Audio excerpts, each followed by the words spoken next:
Welcome again to another episode of Pop Culture Caballeros, the show where we talk to all sorts of awesome guests from here, there, and everywhere, geeks from around the globe. We've got an awesome guest that I've been hunting sniper style for several months because he's a true Aussie legend. And I'm going to hand over to my mate Bruce, who's going to tell you about him, and then we're going to bring him in. Good day, mates. It's Trevor from PCW here. Today we have a real Aussie battler, true blue legend with us. None other than Xazyl'S, the Thunder from Down Under Punchmates. So sit back, crack open a cold one, and put your feet up as we take a look at some cracking good cowboy films from yesteryear that would make me Nan proud.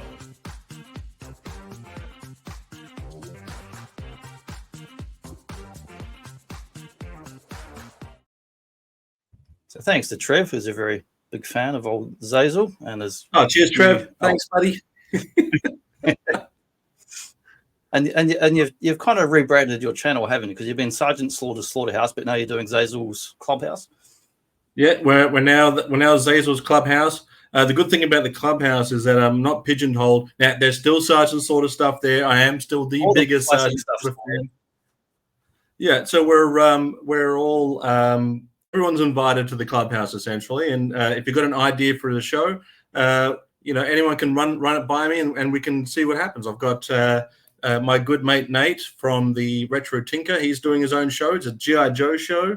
I've actually got one that I want to do with Crash. That's going to be more of an adult conversation. I think that might have to be a private stream. If anyone knows Crash, you know that him unfiltered is going to be adults only, I imagine. But we also have we're going to do the continued Toy Biz show, which is all about the life of Toy Biz in the toy company. We've gone through DC, we're heading into Marvel.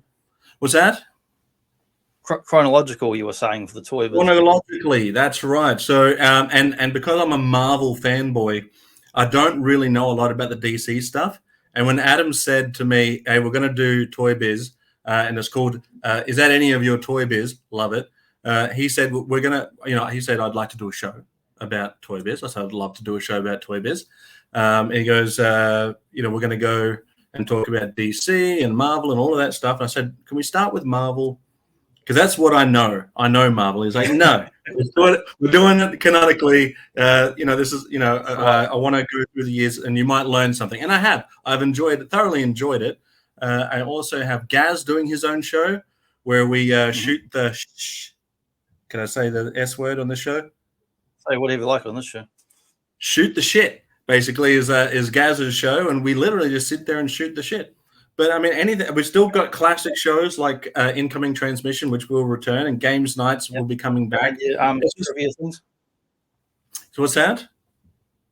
And sort of every other month you do like the trivia thing.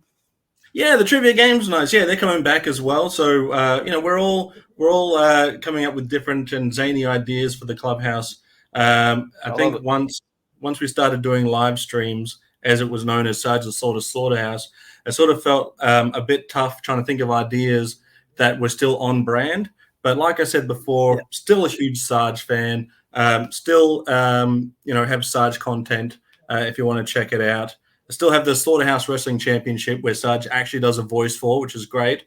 But we're here to talk something else today. And just like any good Aussie, I've decided to hang out with a Kiwi to do it because we pretty much steal all the cool Kiwis. So, this is a great idea for a show. This is a great idea. Yeah, and so a little thumbnail here. We got 3 great John Wayne films. I mean, I could name probably 30 great John Wayne films, but we got to pick something, to talk about. So when you wanted me to come in and talk about Westerns, I thought this was a great opportunity to talk about John Wayne in 3 iterations, right? And we're talking Westerns. I know that he's done some other movies in his career, but for me, John Wayne is but to me, he's always the cowboy. I wanted to pick movies through 3 stages of his Western career, as well as 3 stages in his life, where we're growing with John Wayne, essentially. And so I picked it, and even though John Wayne, I can't think of one bad Western John Wayne ever did. I even love the old Poverty Row Westerns where it was like 30 to 45-minute Westerns where all the cast was all the same. All the locations were essentially the same, but the story was slightly different. One cactus or a bit of board in the background. Right, exactly. But yeah, John Wayne's the kind of character. He's the kind of man. John Wayne is the kind of man that he's very charismatic in all of his roles, and even when he's a bit of a jerk, he's still that lovable cowboy, that man that you respect. Very hard not to respect John Wayne, in my opinion. Yeah, I love his films, and I've been watching them for years, and I go back and sort of every 2 or 3 years I kind of cycle back and start watching some of my favorites and try and branch out and watch some ones maybe I haven't seen before or seen more than once. And I also picked up he's had legions of biographies and autobiographies. I picked up one a couple of years ago. This is gifted me at Christmas, and read that through, and it was a really good one. It was like a good 700-page big chunky massive thing, and it just got right through his whole career, all his early films, his later films, the B westerns, the kind of obscure years where he's just doing the Harrison Ford thing, just turning up and getting coffee and building sets and do anything to make a paycheck and the ends meet. And it got into his early days where he started off in a bit of a football career and that sort of thing. It was a really good read, and I appreciate the films even more. Yeah, I'm a big fan. Mum introduced me to John Wayne movies, and originally I felt like the Western was my mum's movies, right? They weren't my movies. I was sci-fi. When you're a kid, it's sci-fi and action. I went backwards. Dirty Harry, Zoola's trilogy, and I went backwards to John Wayne and Jimmy Stewart and all those guys. So I had a debate about there being two kinds of Western fans. There's ones that like John Wayne and ones that like Clint Eastwood. And you can enjoy both movies, but someone's always preferring one over the other. And I think I started out in the Eastwood camp because I've watched pretty much everything Eastwood's ever been, and not so much Paint Your Wagon and bloody the TV show on that. But it's actually films. I've watched virtually everything, and I do love them. But I mean, he wouldn't have been the Western guy if not for John Wayne and other guys that came before him, of course. Sure. And I think the best way to describe how he was able to, and I mean this with all due respect for Clint Eastwood, but the way that he was able to elevate in the world of the Western is by pretty much being the opposite of John Wayne. They were like neo-Westerns. Yeah, right. Good old spaghetti Westerns. But yeah, he was Eastwood, 70s Dirty Harry and other characters. He was very much the anti-hero character and large part of the basis for Wolverine as well. If you read Wolverine comics, it comes from the Dirty Harry and Clint Eastwood portrayals. Whereas John Wayne was the more wholesome, good, all American and apple pie sort of guy. Well, I will say John Wayne never did have a orangutan sidekick, though. No, he did not. Didn't have Clyde. No. Or a sequel. John Wayne didn't really have a lot of sequels. No, I was Rooster Cogburn. They did for True. But I have never seen it. I have never seen. Oh, watch it because it's got Catherine Hepburn in it, and they're great in it. They just like it's a real I guess you'd call it a feel-good one, because if you go back to True Grit, the novel, and then Coen Brothers did one with Bridges, of course, it was more a straight adaptation. Whereas the John Wayne True Grit's a bit more, it's been made to more John Wayne style. Rooster Cogburn is great fun. I've watched it 3 or 5 times. There's bits where he's got corn dodgers, which is some kind of weird cornbread, I guess like damper sort of bread. And he picks them up and he's drinking bits of whiskey when he's bored and firing them up like skeet shooting style. The shotgun go, even when he's drunk, he's hitting them all. And Catherine Hepburn goes, "Why do you call them corn dodgers?" It's like, shucks, I don't know. I guess when I drink some whiskey and they got to dodge around whenever I drink in my stomach. It's It's a really all fun right. film. You've sold me. You've sold me. I'm going to check it out. He has to escort dynamite through the whole film that some bad guys, robbers, have stolen some TNT, like gelignite stuff that's real unstable. He defends it. He saves life to Catherine Hepburn, who's like a missionary type, but she's also a real tough Western lady, like real take no bullshit lady. And then up floating a raft down the whole river in that, and there's really good action scenes, good comedy. It's a really feel good time. All right, I'll check it out. I will check it out. I find that whenever you go to, if you still buy physical media, I find that whenever you see a compilation of John Wayne movies, Rooster is always in there. So I don't know why I haven't got like a Heroes and something with Kirk Douglas, and then like Rooster Cogburn. Was it the Battle Wagon? I think. Battle Wagon. I've got a set 6 discs that's got that on there, and that's a good movie. Didn't make it onto this list. That's not to say it's not a bad movie. That's not to say it is a bad movie. Rather, it is a good movie. Now these are cool. Yeah, these were just the B things that came up when I was trying to get a cool image for the thumbnail. But we'll skip ahead through these into the main one. This one's good. I love the sunglasses. Just really make it for me. Oh, where are my sunnies? I should have brought my sunnies with me and see if I could try and pull off that kind of look. Yeah. Great Southern man. I would never look that elegant on a horse. I've only ever been on a horse once. It's fiction. You've got to play it up. It's like watching the wrestling. That that's the character. I was on a horse once and I basically just shit myself the whole time. It was not fun. I've never been on a horse. I've been up close to horses and seen them and give them a little touch like this. But I'd like to at least once have a proper ride on a horse and get some lessons or something.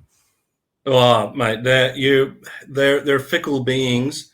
It's harder than it looks, and I salute those that do it and do it well, and without a fear of look of fear on their face. Because I must have had that look on my face the entire time.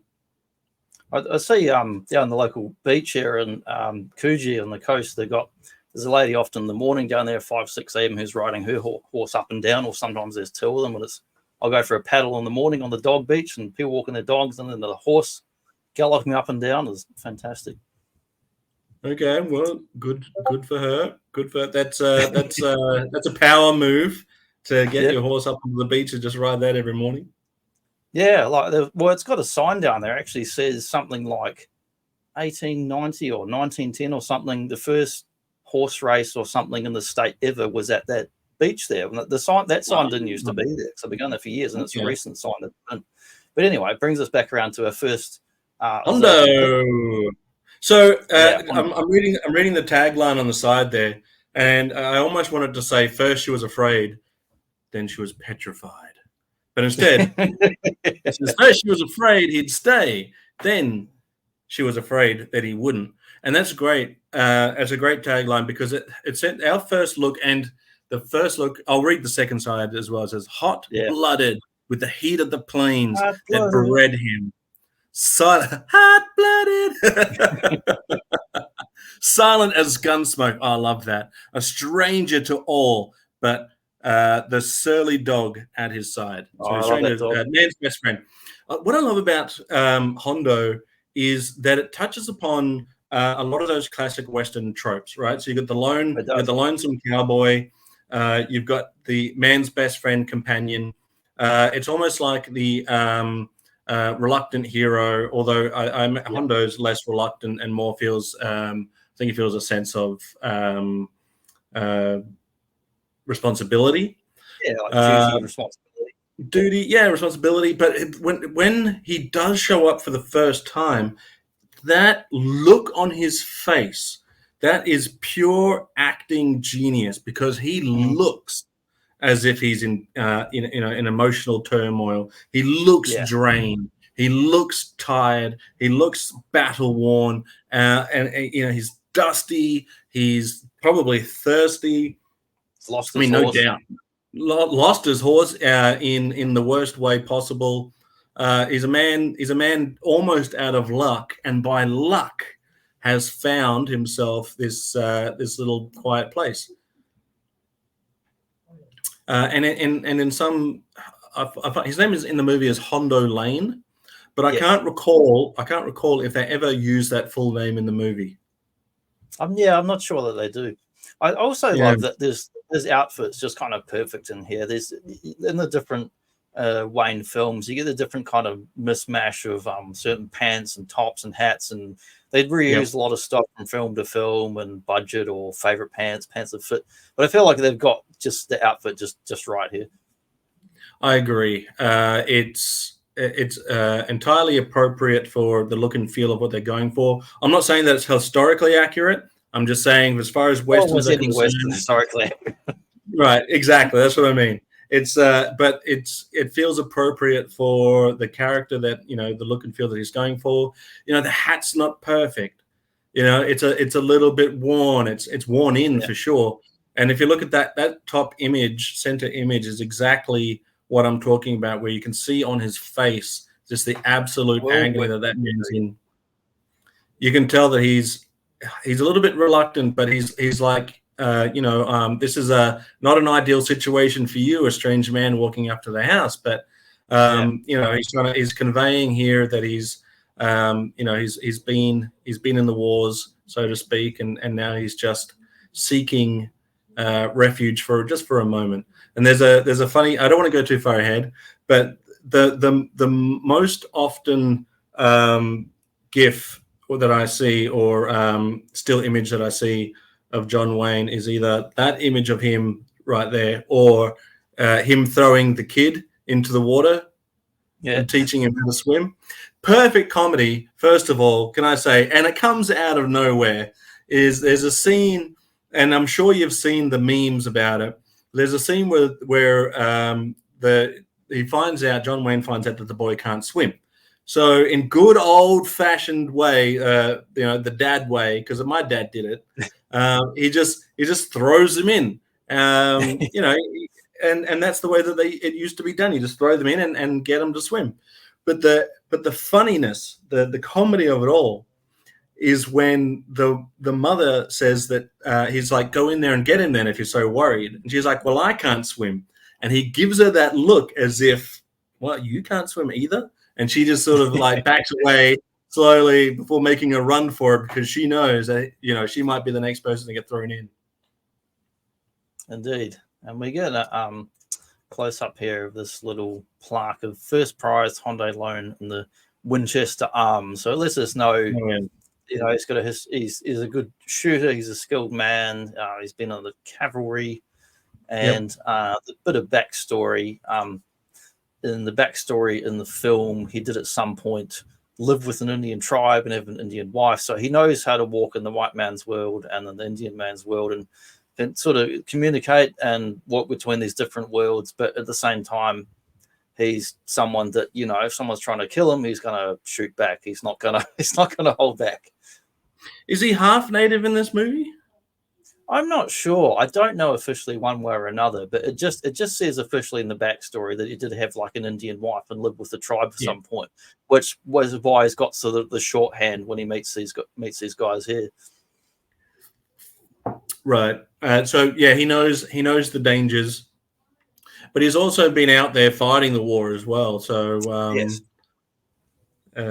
but the beauty, I mean, look at John Wayne's expressions. That grizzled look, but also a sense of kindness, but also you wouldn't want to be on the bad end of him either. Oh no, and he's a big man. Like in real life, he was a big fella. Oh yeah, I love the John Wayne walk as well, as well as the like slow and deliberate. Yeah, very slow, very deliberate, and his punching style. He actually perfected that punching style with his stuntman, I believe, back before he was actually making it into the big leagues. But good old classic. And I like this movie for the reasons also that it's sort of like it's mid John Wayne. He's not quite old man John Wayne. He's not the in his youth John Wayne. This is the middle. Sort of like he's coming to his comfortable acting is in the role that he would be known for mostly, in my opinion, which is it's the Western role.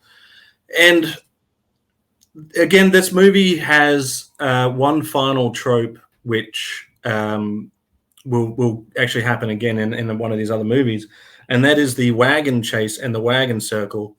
I feel like that is one of those, it's like ride or die moments, right? You know, it's the chase, it's the threat of murder and death and basic torture, you know. Yes. And they really do paint the negative side of classic westerns is they really do paint the Native Americans in a negative light in most cases.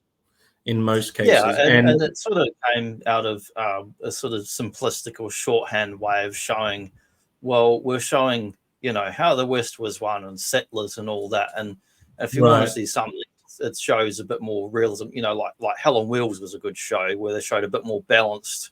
Or if you watch it, or Deadwood's another good one. Mm-hmm. Deadwood, but really, you've got to see the other tribes, the other people, the indigenous people, what's their story? And a similar thing in Australia. We need to see the stories from the point of view of people who actually lived here before other people came and invaded to get that authentic story. Right, exactly. So this is a Hollywood's good entertainment, but historically inaccurate and told from the perspective of the people making the movies, right? You know, and how history told things, you know, quite differently to the reality of it all. But I still like it, right? But I still like it. It's not like anyone set out to try and offend anyone making it, but you know, there's some good Australian westerns by an Indigenous filmmaker here. I forget his name. I have to look it up, but he's made several that are really quite excellent. That are sort of some of them are in the style of like Unforgiven and that sort of thing, like revenge films and other things. But there's a really good selection of Aussie Western films that are their own kind of subgenre because Australia is quite, you know, different than America in that. But yeah, Hondo, fantastic film, and they did based on sort of like a short story, which they then bought the rights and expanded to, and they did waste a lot of money and a lot of time shooting it in bloody 3D, one of the gimmicks of the time. Yes. Popular. Then they ended up not really using much of it because most of the cinemas back then weren't equipped for it. It was too expensive to actually get the equipment to show it in 3D, so cinemas didn't bother. Right.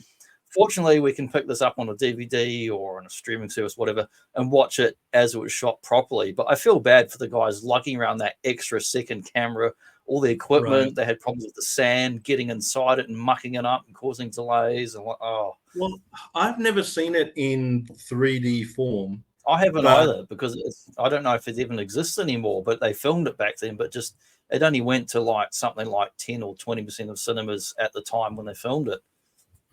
Right, I can see where some of the shots were probably designed for that 3D experience, but it doesn't. They mostly isn't the landscapes, they said, right? And they shied away from the old Friday the 13th night at the camera nonsense. There's supposed to be a couple of shots, like mostly it was landscape showing kind of the land, which is what can make a good 3D movie bad. And there aren't a lot of them. Good ones, but what can make them bad is the distraction of watching it after the fact. So I was a big fan of the Nightmare on Elm Street series, right? Yeah.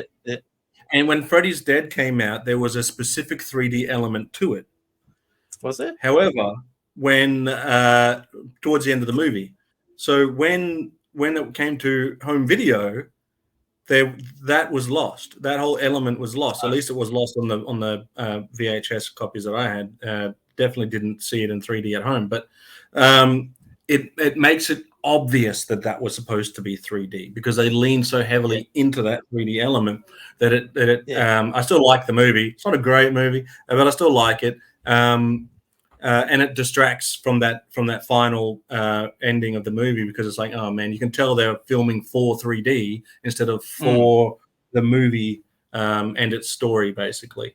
And in here, you can't tell watching Hondo that there was any element that was supposed to be 3D. Well, they said reading up on production notes this week, they said that the people involved in the film didn't really want to make it in 3D. It was the studio who kind of forced it on them because it was the style of the times and, another money-making gimmick that turned out to, fizzle out as it did, obviously. And actually also towards the later part, second half or last third of the film, the director dropped out and John Ford did end up taking over. So this is kind of half John Ford, half the other director. Film as well, who also helped get the project started. Yeah, they teamed up a lot. And I think John Wayne, and saying they teamed up a lot is that's putting it lightly. I think John Ford... stayed late night playing cards and drinking to all the hours of the morning. How fun would that have been having a between that? Yeah. But I think that he was instrumental in getting John Wayne into superstardom. John Wayne's and he helped keep him out of the war as well, too. Take that for what it's worth, considering some of his war epics that he did do. Yeah, well, I don't mind those films. I mean, people will be critical about the all sorts of stuff. I won't get into it because I love John Wayne as a human being and as a film star. I don't think he's a bad man by any stretch of the imagination in real life. Everyone's got their flaws and such. But I genuinely think it's a good thing that people helped him not end up going to war, because if he'd gone to war and died, he wouldn't have made all these great bloody films. It would have been a waste. What is it good for? Absolutely nothing. And what have we got instead? We got a smorgasbord of delightful and delectable John Wayne movies to now enjoy and partake in. This being one of them. There is I've only touched lightly on the, I can't remember the actress's name now, but there was a slight plot. Geraldine Page. Could be. But she's a great actress in the movie. I feel bad that I can't remember her name. I can't rember a lot of people's names, let alone I can barely remember my own name. I'm the same. I'm just like, that's the guy. That's the guy. Right. And as a kid, the only actor, and you mentioned Harrison Ford before, right? Harrison Ford was the only actor where I was able to, only as a kid, take away from him playing Han Solo and him being Indiana Jones, and those being two different people, right? But when I was a kid, if I saw somebody that I liked from one movie that I liked, and I watched them in something else, I'd be like, oh, that was this guy in some other movie, right? That was, like Arnold Schwarzenegger, oh, that was a Terminator, right? And you're watching Kindergarten Cop now. It's like, oh, that was a Terminator as a kid, right? It's not a tumor. It's not a tumor at all. But yeah, Harrison Ford, it was one of those ones where I could differentiate between the two characters of Indiana Jones and Han Solo. John Wayne is John Wayne, and I wouldn't have it any other way. But the subplot, oh man, slight subplot of her husband not being at the homestead, and like her husband's gone. She thinks he's alive, but it turns out he has been killed. And I'm terrible with the details. I forget whether it's Hondo that's actually potentially killed her husband or someone else. So it's like implied. I think he shoots him directly in the movie. Right. I'm terrible with character names. So I believe so. Hondo leaves and goes to the fort. And the horse because he stays behind, Hondo decides to stay behind on the ranch to earn a horse, right? He's not going to take a horse. He can't afford a horse. So he's going to earn the horse so that he can go back to work and get a horse. Right. So he then gets the horse. He then goes to the fort. And I believe the husband is there. I really should have watched it again. I believe the husband is there. And the horse has the markings of his homestead. So he sees it as one of his horses. And thinks that he's stolen the horse. But so there's a little bit of confusion there. And then as John Wayne's leaving, there's a little bit of an ambush that happens between him, the husband, and the natives.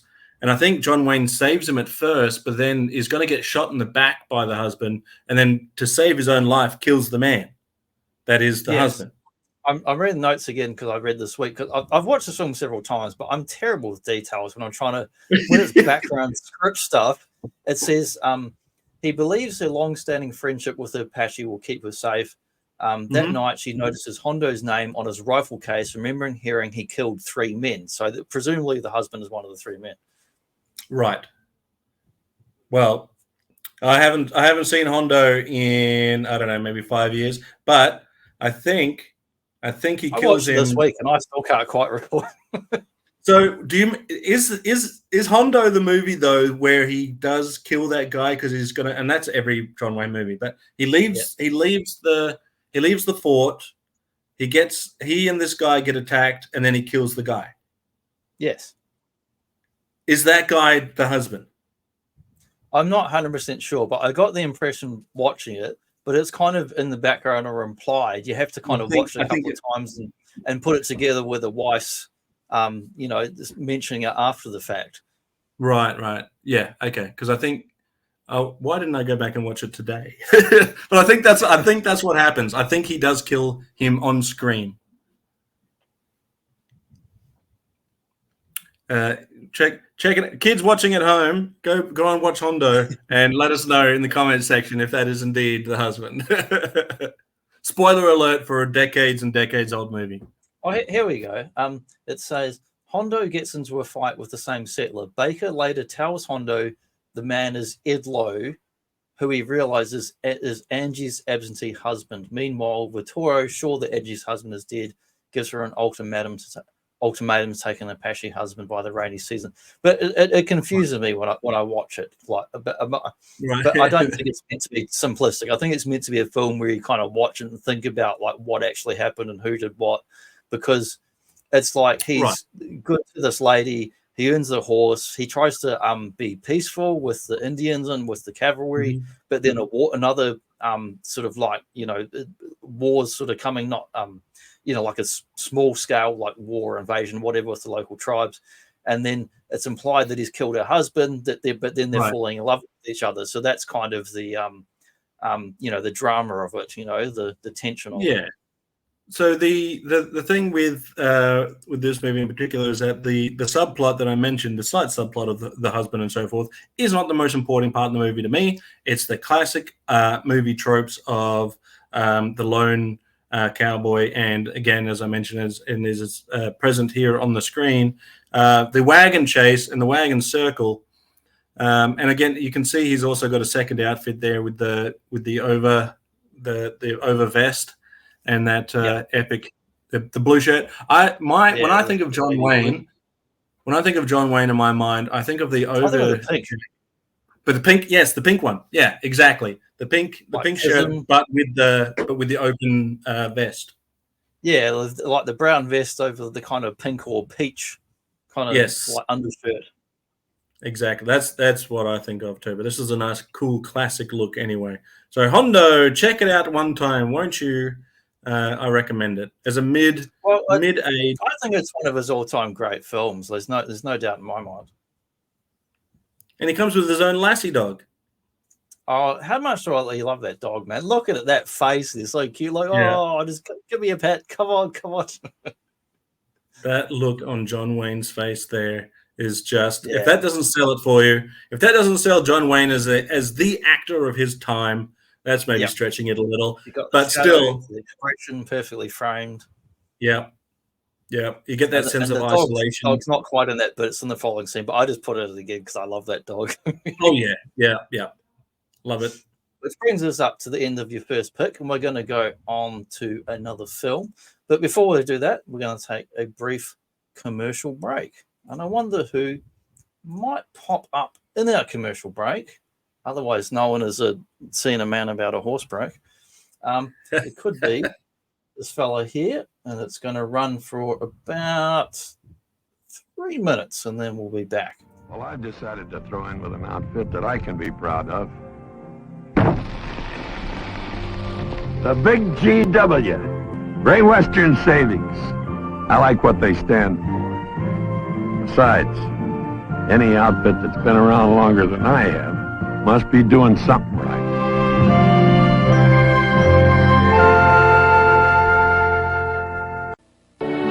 Monument Valley, Navajo land. turquoise and silver.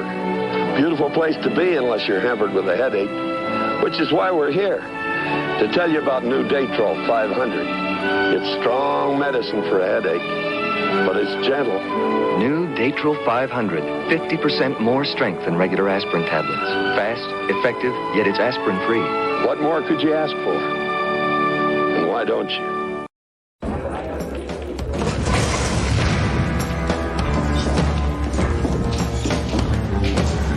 Oh, free beer. I gotta warn you, boys, those seats are taken. By us. Okay, I warned you.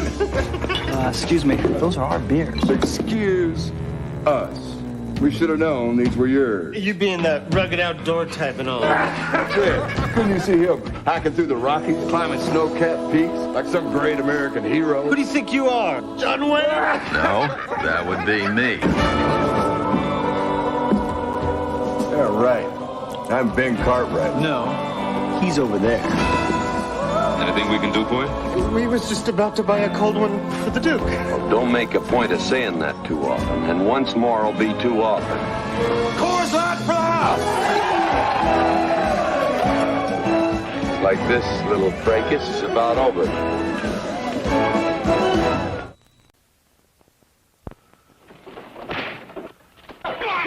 I was just finishing my 199th picture.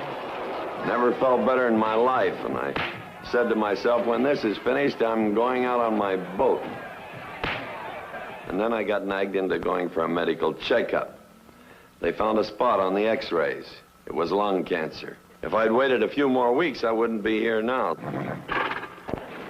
That's me 7 years after surgery, in true grit, because I did myself a favor and got a checkup. So why don't all of you do yourselves a favor? Get a checkup. Talk someone you like into getting a checkup. Nag someone you love into getting a checkup.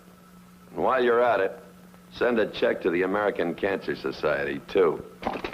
It's great to be alive.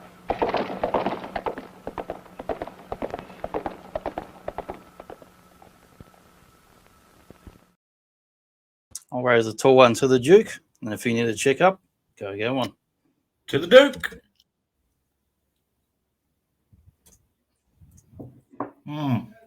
So what's our next pick on that old Xazyl great John Wayne films?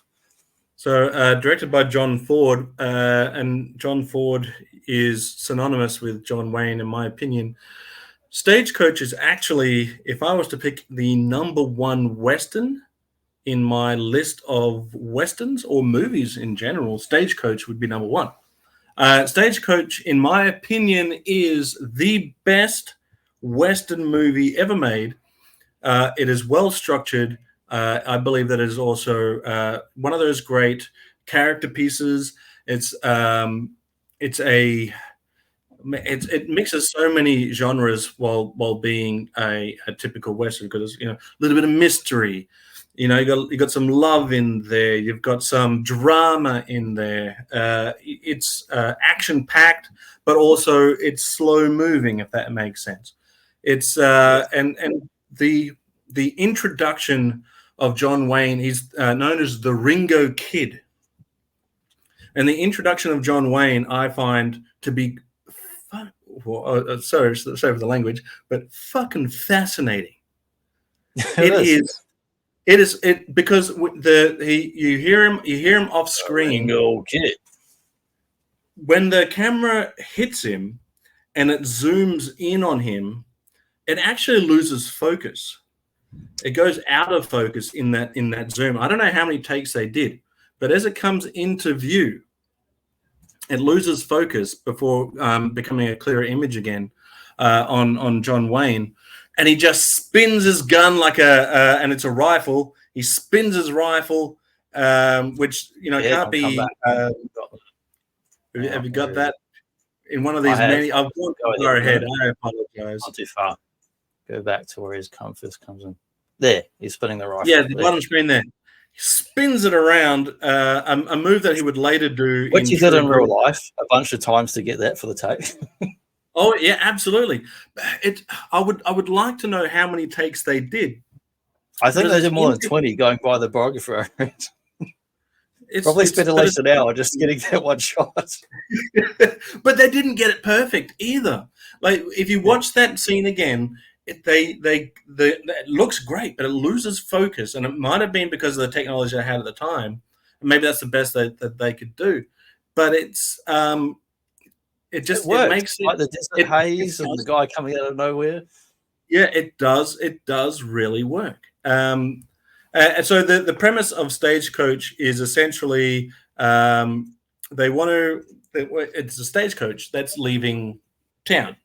And there are people on the stagecoach for multiple different reasons. Everyone's got their own reason, and everyone either has a reason to be somewhere else, or they've got a reason that they have to leave town. It's like a bunch of parallel stories. Yes, yeah, and I find each and every character fascinating. There's a few stops along the way, and a few things happen on the stop. In fact, on one of these stops, they find that they have a newcomer on board in the form of a newborn baby, which, spoiler alert for a decades old movie, but it does not distract from the movie. If you haven't seen it, do yourself a favor and check them out. But this one particularly, the way that the characters are written, the way that the story is framed, the way that the action is shot, and again, beautiful shots of Monument Valley in there, which John Ford was known to use as a backdrop in a lot of his movies, and rightfully so, because it's just majestic. But you can't have a stagecoach without a stagecoach shootout, and they definitely have that in spades. And I find the character of the Ringo Kid to be a mixed bag of mystery. He's a wanted person, but he's a delightful personality. So I think in the few moments that when he's first introduced, I think it's like it was a mistaken identity, or he didn't do exactly what they thought he did. So he's not exactly a bad guy. But even the scenes where they're sitting around the table and enjoying a meal, it's still very character driven. There's a scene. There's a character there who is a doctor, but he's a funny character because there's a doctor and there's an alcoholic, and there's a traveling salesman that has alcohol. So you've got those two together, that mix. But when it comes time for this baby to be delivered, he quickly finds a way to sober up because he knows that there are lives on the line here. And that's a simple character development, but it's so rewarding that it happens. And I feel like give the background that the doctor's been in the war, so he's been in the shit, like someone that's been through bloody Vietnam or Civil War or whatever, and that probably explains his alcoholism. Although they do make a reference later in the film that it supposedly when he delivered the character of John Wayne's brother, even as a child, I reckon he was an alkie back then, but I reckon back then he was an apprentice to an alcoholic, and when he got into the war, then he became a full-on alcoholic. Yeah, full-blown, yeah. But he's one of those dealing with the trauma, I would think. Yeah, and I think that's what we call a functioning alcoholic. Yeah, but he's sort of at the back end of that functionality in it, and he's sort of going on a bit of a downward spiral. But we also have the man in the white hat. Like, what's his deal? Right? What's the big? Look, he looks like a villain. He's wearing a white hat. Yeah. He's got black, and he's got this wispy, thin chin, and he's smoking. He comes across like a villain, but he's like a polite, gentleman villain who's going to like shake your hand and say please and thank you, but then he's going to shoot you in the back. Right, and it's sort of that. It's that sort of mix of character tropes that I feel that they blend really well. The wagon driver, or the wagon, what do they call a wagon driver? Stagecoach, wagon man? I don't know. Wagon man. The wagon man, such a delightful character. Man. He's got the chocolate biscuits. I haven't looked it up, but I need to. I don't like homework, but I believe he did a lot of voices for Walt Disney. So you could call that kind of a wagon master, or if you go back, Wayne Wright, which that's the old term. Well, there you go. Wagon Master. I believe that he does Walt Disney voices. Particularly, I remember him from well, at least someone that sounds like him in for instance, the Robin Hood cartoon from Disney comes to mind. The Friar Tuck character. If it's not him, it definitely sounds like him. I haven't watched that film in a while. That's like 70s Disney Robin Hood one. Yeah. Oodle laddie. So you only just watched this one recently, right? Yeah, I only watched it the first time this week. Like I've watched your other picks in here numerous times, and probably a good 30 plus John Wayne films between sort of 1945 to 1970 sort of era. But there's quite a number of B-Western ones I haven't watched before his career really took off and became the sort of Wayne we know as far as on-screen persona and that. Yep. And I had read several film sort of essays over the years about this film and have been meaning to get around to it. And I've watched a lot of John Ford films, both stuff with John Wayne and just John Ford films in general, and absolutely love them. And also love I forgot the name of the other bloke that did some of the other classic ones back then.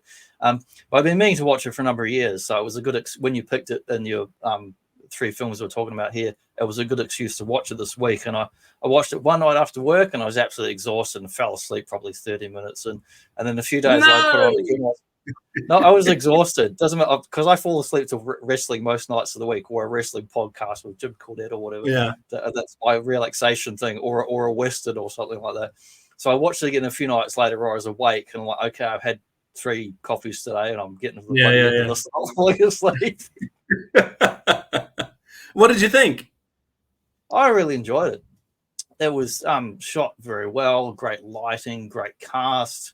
As you're saying, like the tropes and all that, and we get the contrast of, it's a road movie, like it's but it's the Stagecoach, right? It's not your bloody Mad Max Interceptor or nothing. Road movie, it's a different kind of road movie. But we've got a lot of desert going on. We've got men in hats, we've got guns, we've got danger, we've got peril, we've got Indian tribes off to the sides and the hills and whatnot, and we've got cavalry outposts and those little character movements where we're going in, getting a reprieve, going in and bunking down for the night, sitting around having a bit of dinner, having a yak. And it's a great character piece, well shot, well acted, well written. I loved it. So I think this is being described as the movie that launched the career of John Wayne. It has many times over. But this was one of those movies that I saw as a teenager, or at least probably, if not a late teen, early 20s. So it was one of the ones that I got to later on, because mum watched a lot of Westerns, but she'd also circle back around to the ones that she liked. And so seeing something that wasn't always repeated was few and far between. But I finally did get to see this one, and it just absolutely blew my mind. And I like to watch it at least every couple of years. I'll throw it back on again and check it out. I mean, look at that beautiful Monument Valley. I'd love to go there, man, and actually ride a horse through that. Yes. Trail, camp out for a few nights and ride through. That'd be amazing. Take plenty of water. That's my tip. Leave the whiskey, Absolutely. Take the water. But if you have a headache, we know what to take now. Whiskey. Take the whiskey. Perfect. Well, yeah, but that is one of John Ford's iconic backdrops is Monument Valley, and I guess any excuse to be out there is a good excuse. Oh yeah. Even in also in Death Valley, Valley, for good reasons. Death Valley. Well, yeah, for probably good reasons. Yeah. But yeah, I love it. Do check it out. I actually saw a documentary that I believe it's this building was turned into a what do they call that? A tourist attraction? Mm-hmm. Yeah, I think it was this building. I think it was this building. So I believe it's somewhere that you can still go today, and that building there is an attraction. I'm not sure if you can actually get right up close to those, what do they call those, sand buttes? Is that what that is? I'm not sure. I don't wonder know. if that's It's the iconic views you see of the big rock pillars that are in those so many movies. I wonder if that's where the slaughterhouse from G.I. Joe the movie is located, somewhere around there. Could be. But again, a great acting from John Wayne, and by this stage he'd done so many B-grade movies from the Poverty Row, and this must have felt like a big break. But he cheers up. Whole career before his career took off and became the John Wayne we know of, like the silver screen legend. He was in wrestling term is what you call a jobber. He turned up, he drank the coffee and built stuff out of wood and got sand up his bloody ass crack and whatever else. Anything to earn a paycheck after he played a bit of football for a few years, and that didn't go too well, and went to university and moved on from that. Kind of fell into acting, but acting / jobbing, where you just do any odd job on the studio lots. Whatever people ask you to do, you just bloody do it. And he got little bit parts here and there, did many years of B roles, and was not thought of as any serious terms, but had people, fortunately, that believed in him, like John Ford, who argued for him to be in this film, even when the studio said, no, we want someone else, an established star or someone else. And John Ford insisted, when no, stuff you guys, this is my guy, otherwise the film doesn't happen. Even though he's not the lead role in this film, as in like the lead build, the studio insisted on giving the lead build to someone else, but John Wayne's still basically the star as such. So you'll see here, if you're a fan of Quentin Tarantino, then you know Quentin Tarantino is a master at dialogue, right? A sitting scene, exactly, right? So if you're looking at The Hateful Eight, if you like The Hateful Eight, I think that you'll also enjoy this movie, because you do get a sense of isolation, you do get a sense of character building, character development. The dialogue is where I think that's expertly written in that you tend to learn bits and pieces about these people as you go. Nothing is given out straight away. Yeah, you learn about these characters, you learn about these people, and then you learn a little bit more. And what you thought you knew about them in the beginning, it switches up in an mess with your mind. Right, but it's organic though. It feels natural, because that happens in real life too. In real life, you think you know somebody, and then you sort of get to know them a little bit more, and then it's like, oh, actually, my initial thought. Nice, but it turns out they murdered somebody and got away with it. Right, exactly. But they're nice to your face. If this movie is worth it I'm just looking at the scene. I think third from the top there, where the doctor is. He just literally is all over this salesman. He makes him his best friend for the sake. Whiskey. He's got whiskey, exactly, but And I think he's a preacher at first, but he's like, no, I'm a whiskey salesman. Like, oh, you are you? But the female characters also in here are they're very well developed in probably a time where you would think that that would get sidelined, and they use. Sure. I think their characters is also a little bit risque for the time too, in how they in what they are going through. Definitely for the time, it was not a lot of the thought process and going to the characters were probably like. For the time that movie was made, and in the time of this movie, I'm sure, where it was if you were with child, and you weren't with your husband, if it's out of wedlock, or on the move, or just the secret of it all was probably like a huge deal back then. But I think that it doesn't. She's not a weak character. She's strong-willed. She's got a strong character. She makes a choice to get on this wagon, for the right reasons. And then there's another lady who is a bit of a love interest for John Wayne. Lady of the Night. Lady of the Night, exactly. And a trope that could easily be written as what's the word? Disrespectful, I guess, is actually written in a way that humanizes the person, and you sort of feel for their situation, and I like that too. And it's not played for risque reasons either. It's played very very humbly and with actual human emotion attached.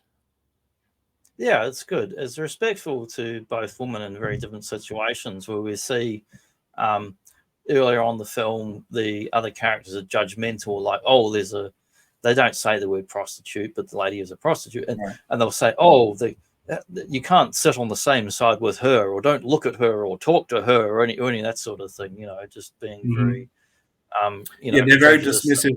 Judgmental. Everybody in their own way is dismissive of her, whether they are doing it intentionally or out of I guess a sense of wanting to be not ostracized, except for the kid who sees past all that. Well, he just treats them all like human beings, like whether it's them or the Indians or whatever. He's kind of this sort of go-between, is treating everyone like people, not like objects. Exactly. And I've sort of glossed over this without really touching on, but they do have a lawman with them as well. He's the guy who's riding, the main guy on the stagecoach with his other guy riding shotgun. Is it like Marshall or whatever? They've essentially taken the kid into their custody without really. He says he's been arrested, but it's sort of like they've accused him of something and he's formally under arrest, but they don't really know what's happened. Right. It's such a loose arrest. Like John Wayne's sitting in the middle of the wagon, and I love that imagery too. Like all the seats are taken, but John Wayne is sitting in the center on the ground, comfortably, just existing in his own sort of space, in between both worlds, I would say. Oh yeah, and great action shots there too of John Wayne on top of the wagon. Like he's under arrest, but then he needs a gun because they get attacked, and he's like, "Well, you better give me a gun." Right. And again, great. I love a good wagon chase. It's just so classic. They didn't start chasing us till he started playing that music, Xazyl. Right. True. Oh, geez. But yeah, another good one. I highly recommend it. Even if you've seen it once, check it out again.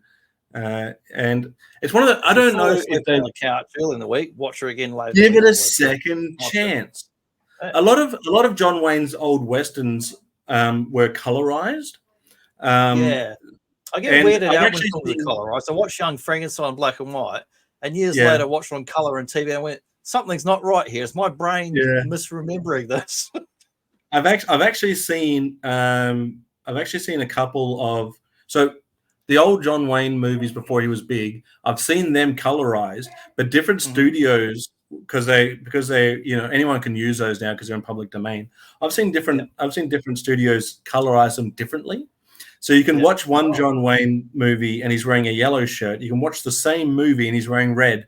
Just because, whatever Star Trek, Kirk with those weird colors. Right? Yeah, it's like that. But I've never seen this movie colorized. I don't know if a colorized version exists. I'd probably check it out just for the just because I'd be curious. But I don't think that it needs. I don't think it needs it.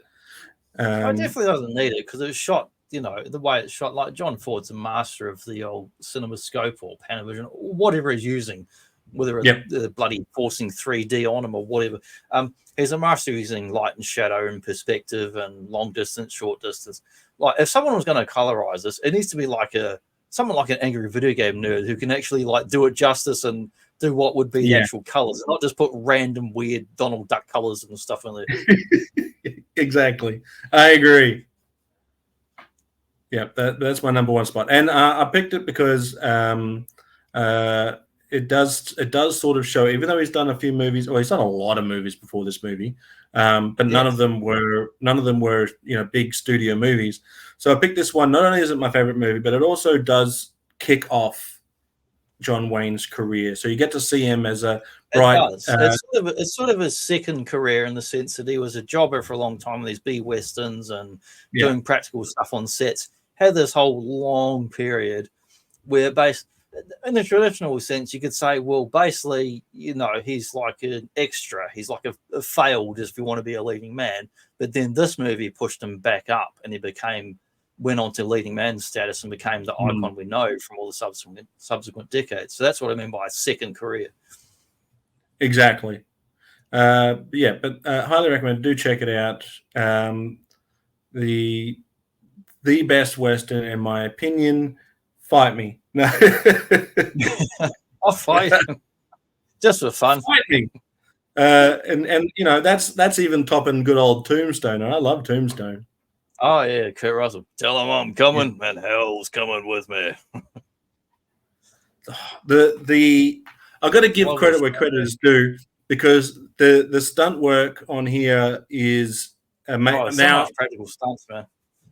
Now, I think this is those years where they would literally trip a horse for the scene. Yeah, right? Yeah. I feel bad when I see any kind of animal thing in films. I'm aware of it, but I'm also like in awe of the practical stuff they did. Reminds me of like Stallone when he's doing like the camel stuff in Rainbow 2 or 3, where he's going down and he injured his back and everything, playing that camel hockey business. So shout out to the stunt people that can tumble safely off of a horse, off of a horse. It's literally been tripped over. I feel bad for the horses. A lot of them were probably not in good shape afterwards, but the scene, like, I can see why they did it. I'm not saying they should have done it, but I can see why they do it, because it's rough. It is rough. Rough and tumble, they call it. Yep. Very rough. So this is that center part. There's the cavalry. Cavalry, thank you. Here comes the cavalry, and it essentially to save the day. But by this stage, by the end of the movie, you sort of feel like these guys have gone on one epic adventure. The ringer, man. Right, they have been through the ringer, because not only have they had to survive themselves, right, they've also had to survive the environment where they came from. And they're trying to get to a better place, right? Whatever that better place may be. But they've been through the ringer already before this has happened. This is like bad luck times 100, essentially, by the time they got to this stage. Oh yeah, they got to get out of this place. If it's the last thing they ever do, it's got to be a better place, better life for me and you. That's what I like the old West. Me and you. Yeah, it's right. Brilliant movie, though. Brilliant movie.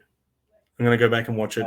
We get a good bit of a, go into the new town and see the bar and whatnot, and there's a bit more drama and problems with going in and who's accepting of this person and what's going on. But it is like, I think, a fantastic road movie. This journey, not only over the land, but through the psyches and spirits of the people involved in it, that really puts them through the ringer.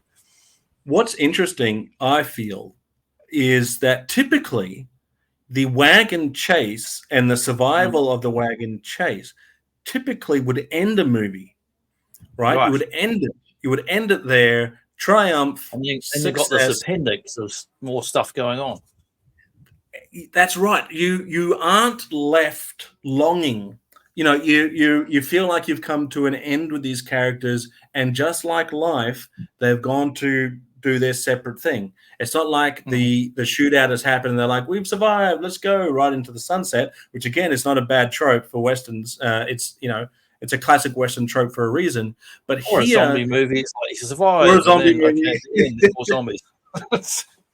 But here, they've allowed themselves some time to say goodbye to these characters.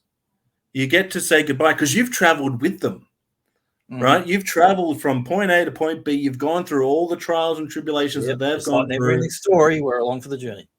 We are along for the journey, and we're along for the whole journey until they reach the end, and everyone says their goodbyes. And for us, our journey ends with the end, and then we go on with our lives as they would have gone on with theirs. And I love that they did that.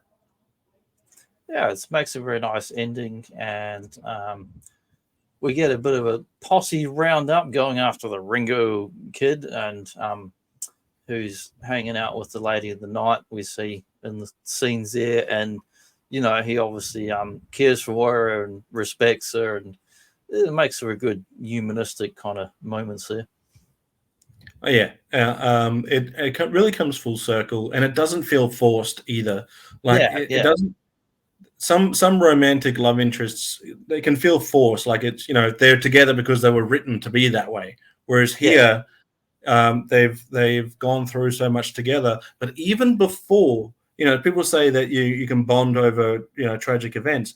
Even before the shootout, even before all of that, he was very respectful to her, and probably showed her the most respect I feel that she probably ever got in her adult life, at least.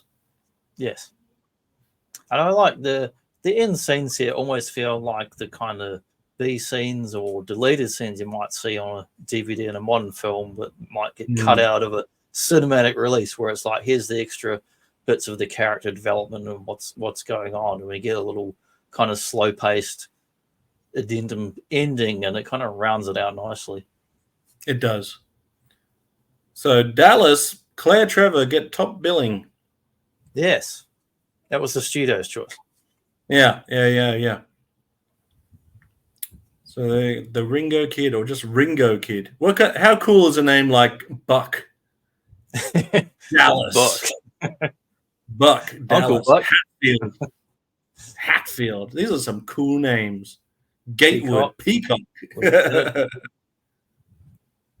Yeah. Doc Boone.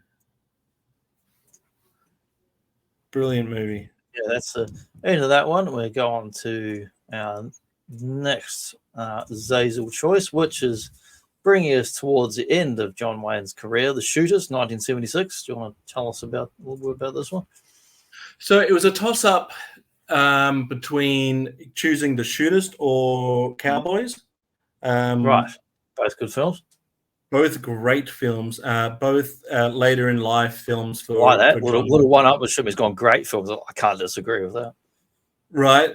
Well, they are great films. The Cowboys. I watched that when I was a kid, and that was one of the ones that Mum watched a lot. Like, she loved that. Blu-ray for $5. How good's that? Bargain. Worth it. I would have paid double, if not triple. But there was one of those ones that I didn't go back to until much later in life. In fact, I watched it last year for the first time since watching it as a kid, and I thought it was a great movie.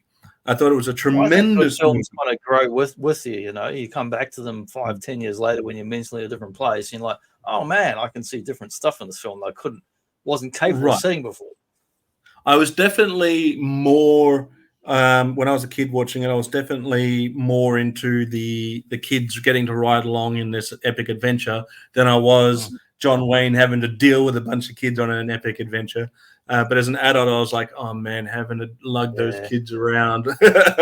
But great movie. However, The Shooters, for me, I believe, is one of those. First of all, you're going to have down the bottom here. What is his name? Don't tell me. Jimmy. What's that? Jimmy Stewart. Yeah. Jimmy Stewart. Why can I remember Jimmy Stewart for a second there? Jimmy Stewart. Oh, shucks, I don't know. So why can't you remember my name?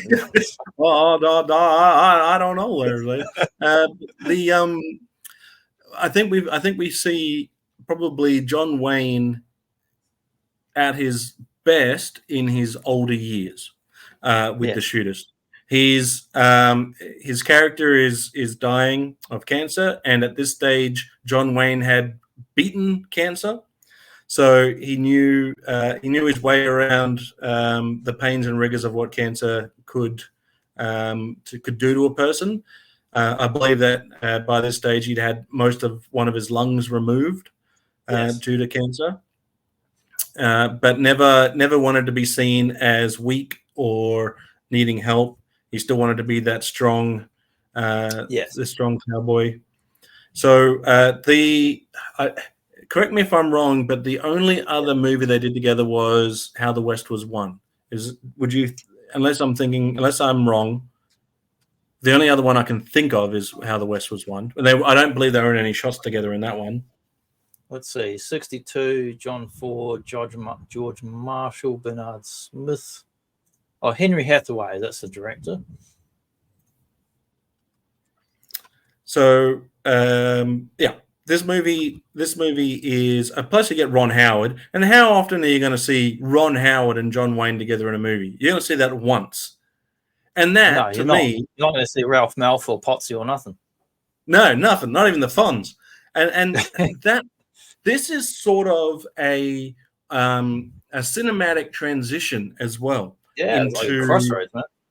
Right. This does feel like a crossroads because there are people today that were around when John Wayne was still making movies. I mean, obviously, there are plenty of people that are because, Clint Eastwood's still around. Yeah. He's like nearly 100 years old, but he's technically still around. Right.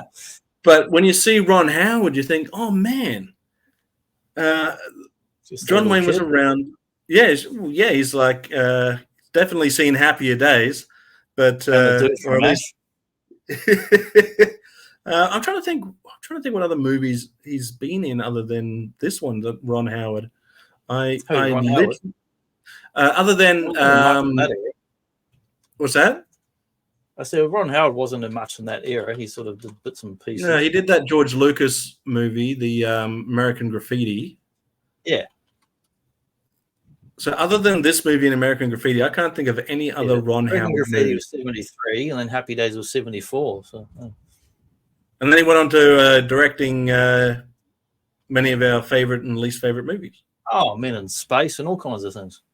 All kinds of things. Solo. But this is a slower sort of Western movie. It's not to say that's not without its action, because it is. It does have action, but it's a different kind of John Wayne Western. It's a it's a real somber, slow kind of, almost meditational kind of movie. It's in a good way. Right. It's a miserable movie in the best kind of way, because it's a man coming to terms with his death, and I think he is then having to really take a look at his life and what he's done and who he is. We do get a fantastic. I'll just go back one and I'll go forward again. We get an awesome opening sequence, and I generally don't know if they just took images from his previous films or if they reshot some of the stuff. I assume they took still some of his previous films, because we get this like 30 years worth of John Wayne films in about 10-20 seconds at the start of this. Yes. And it's basically this character is like John Wayne in every film you've ever seen before, and now he's an old man. And it's like all those films are kind of sort of canonical to everything you've seen before. And it's a really great montage that's just an homage to John Wayne, the actor and the man, through all his career at the start of this film. And any cinema fan of John Wayne film knows that when they watch it. It's like, oh, yeah, there was that guy. Then he was that guy. Then he was that guy. And now he's this grizzly old man. It really helps to sell. And it's a brilliant idea. It's a brilliant idea. And I like that they do that, because you get to reminisce on John Wayne's career as a whole, which is part of the reason why I picked this movie as well, is because I very purposely picked ones that we can watch and grow with John Wayne. But then this movie perfectly ties that up in the beginning and shows you that transition. I would be interested to go back and see what movies that they did take it from. and I'm sure a lot of them were probably from those ones that were least famous ones. You can kind of see he's a little bit skinnier in some of the images, so I assume that they took it from specific films.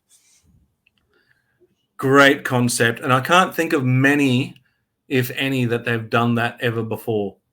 Like, I know there's not many you could do it with. I mean, if you've been around for like 50 years in films, then you can do it. But like, take a screenshot of us now, and then 20 years later, and another 10 years, and we can have our best of YouTube, but it's not going to compare to this opening sequence.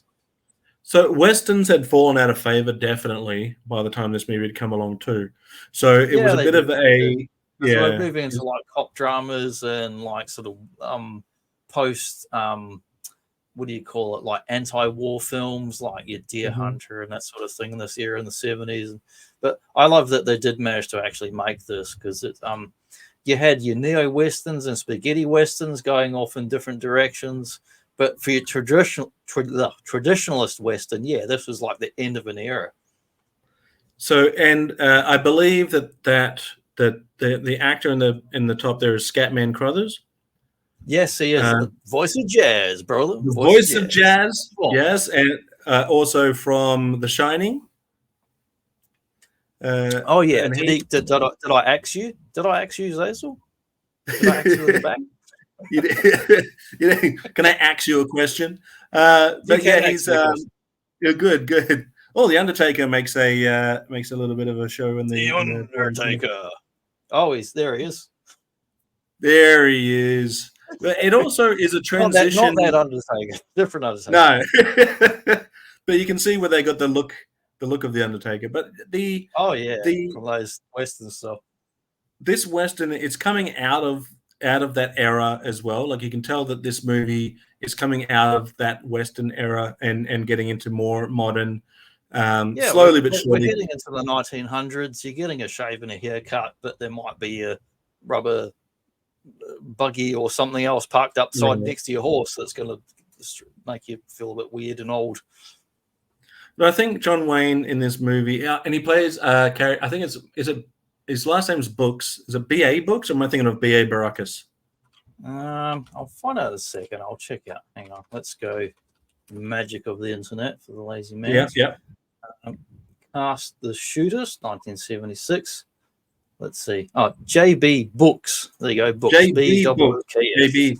Not B.A. That's B.A. Baracus. J.B. Books. Yeah. Like J.B. Hi-Fi. So J.B. Books, I think he's also thinking about his planes, brother. I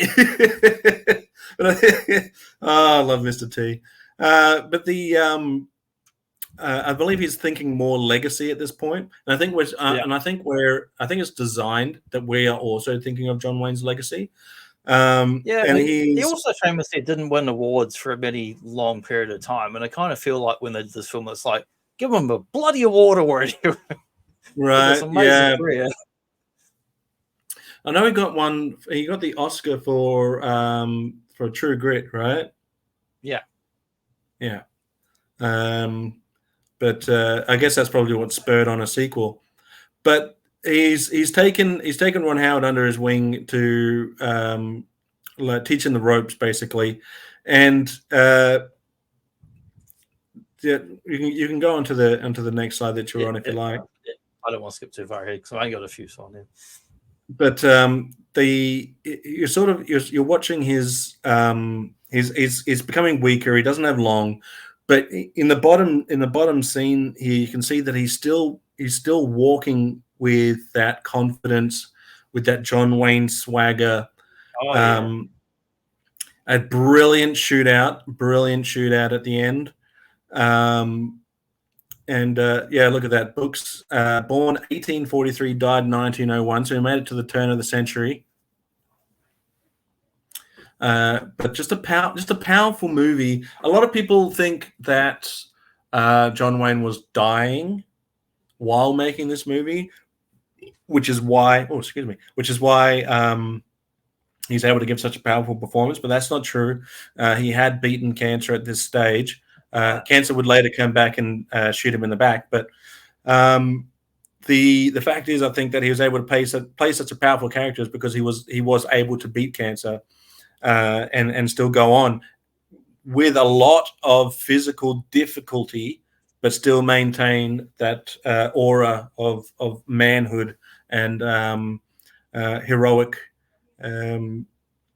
projecting that heroic sense of justice. Yes. Yeah, that's and I believe an old world male thing too, to carry on. And you don't get a lot of that now. Disease ravaging your body to still be able to give a good performance in subsequent films.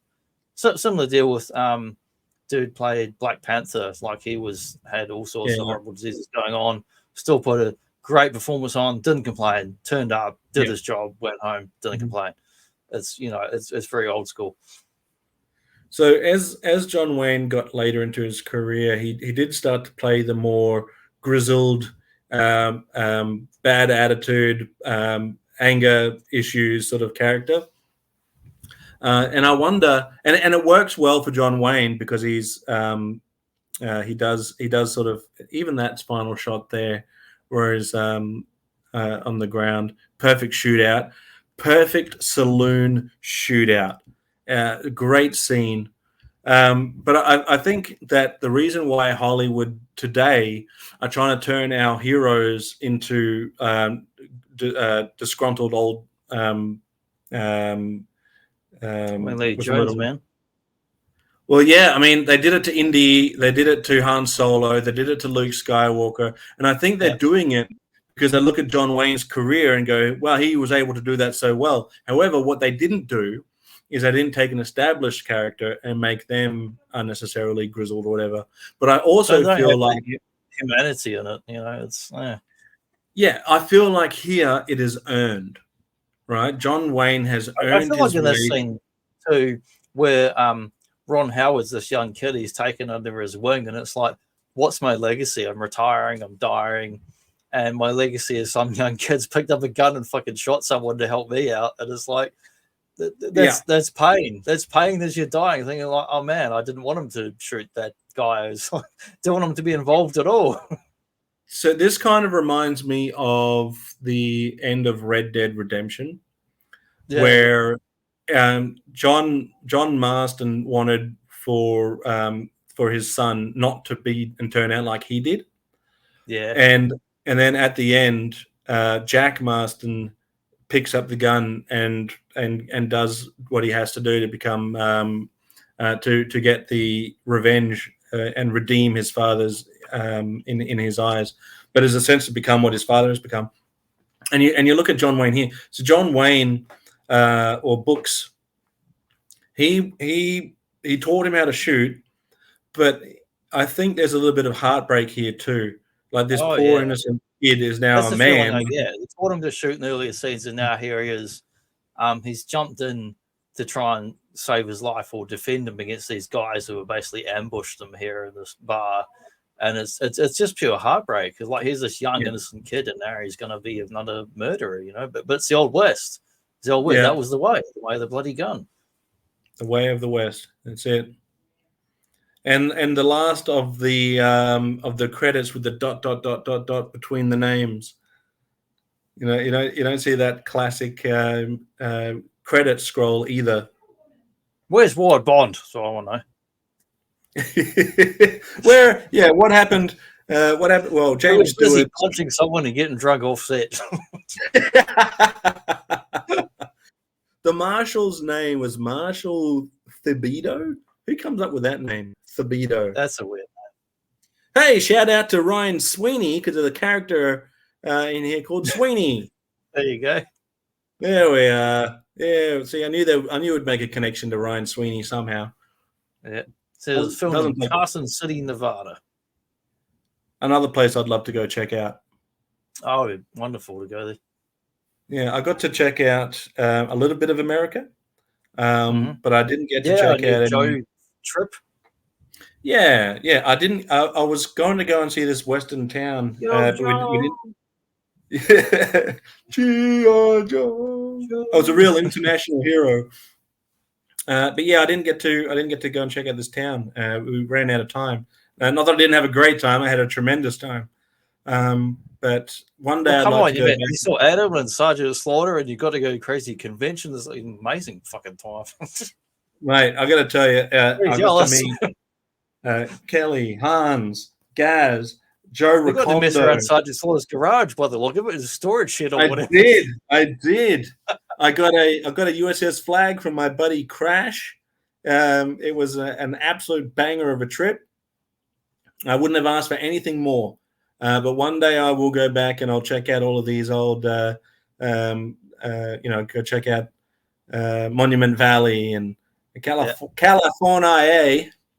How great would it be to do the what do you call it? Billy Crystal City Slickers thing, like curling right through and do the camp out and do a cattle run. Yeah. Love to do that. Well, thanks for letting me dribble on about my favorite Western movies, buddy. What have I been letting you? I've been stalking you down for ages going, I'm going to get this son of a bitch on this. He likes Westerns. He likes other stuff. We've got to get him on him, man. Talk about this stuff. I appreciate it. Talk about Westerns or whatever else. I would love to come back and maybe talk about some of our favorite sci-fi movies. That'd be cool. Easy. I can pick 100 sci-fi. You pick the topics, and I'll turn up and press the little thing on the keyboard, and we'll talk about it. Amazing. All right. Well, let's lock in for our next one some sci-fi chat. Oh yeah, can do, man. Doesn't have to be actors. Sci-fi con. Excellent. Oh, so if you were going to pick three, because I picked these three John Wayne Westerns, what three John Wayne Westerns would you have put on here instead? Oh, it's tough to say, man. Like I'd almost put on Rooster Cogburn just based on the fact they watched it the other week, because it's like a movie that kind of shouldn't exist because it's a sequel to a movie that was based on the novel. Well, they adapted it from the novel to be more of a John Wayne film, but you got Katharine Hepburn in there, and like that was just so fun. Like, it's not a serious film, it's a fun film, but you got bloody C4 Gelignite stuff all through the film, threatening to blow them up at any moment. I could pick a heap of different ones. You got the classics, you got the old stereotypical, like, Rio Bravo, El Dorado, Robert Mitchum. That's definitely probably one of my top fives. You got the old Searchers, which comes up in any kind of essay film, which I love it, but I don't know if I put it in my top. Objectively, it's a great fucking film. Is it my personal favorite? I don't know. I'd probably pick something else. I'd probably pick one of the other. Searchers is iconic. I make a list of 30 and I narrow it down to 20, narrow it to 10, get down to 5, and then I can go, these are the ones I go, yep, this is my personal favorites, as opposed to the objectively best films or whatever. So I think Searchers sort of sits in that same frame of time with Hondo, and I like Searchers. Searchers is a good movie, but very grim film. Yeah, very grim, and I feel like as good as it is, I don't feel that it touches upon those certain Western tropes that really tickle me in the Western feels. Yeah, like Hondo did. But yeah, El Dorado is definitely one of my favorites. Cowboys is awesome. Cowboys is awesome. Hondo, of course. Hang on, I'm bringing up a little thing on the side so I can see some others. Cahill, U.S. Marshal, that's very enjoyable. Big Jake, I enjoy that one. Big Jake almost made it. Yeah, Rio Grande. Yeah, Katie Elder. And any of those are pretty good, really. Yeah, Alamo is a good one. Horse Soldiers. War Wagon's enjoyable. It is. Yep.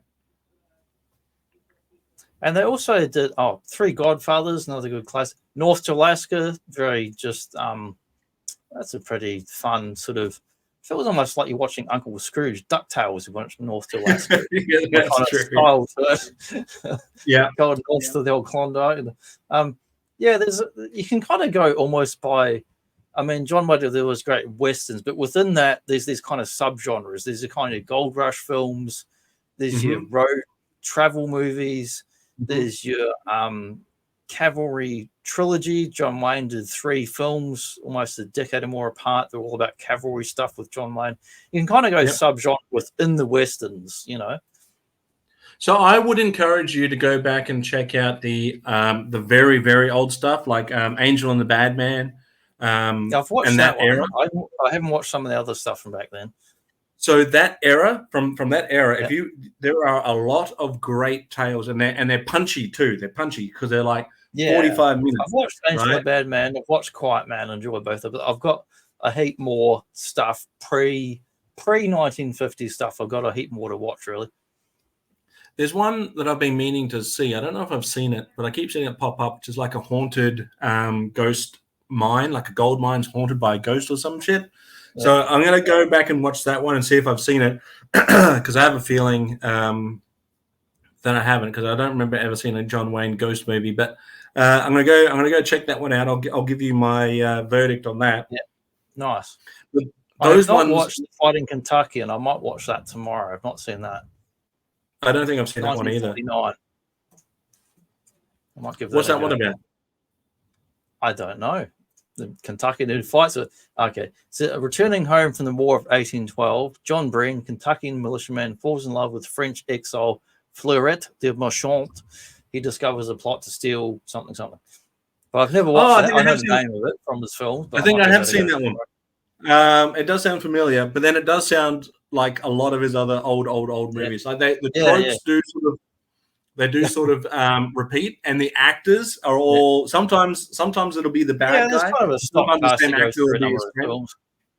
Yeah, but we'll sort of wind up there, and I'll just tell you a little nerd fact.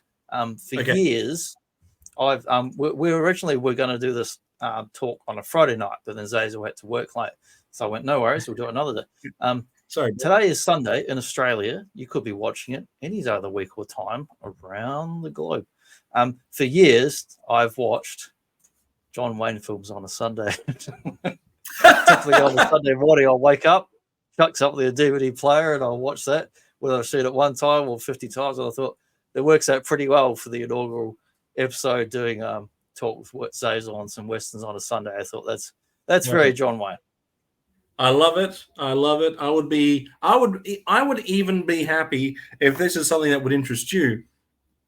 To continue, man. I can talk about 30 different John Wayne films any day of the week. Well, it would be interesting to do many other topics, but if you want to pick one and go, that's it. We can happily do more of these. Well, I'd love to do the sci-fi talk, but let's do the sci-fi, man. I'll write down tomorrow.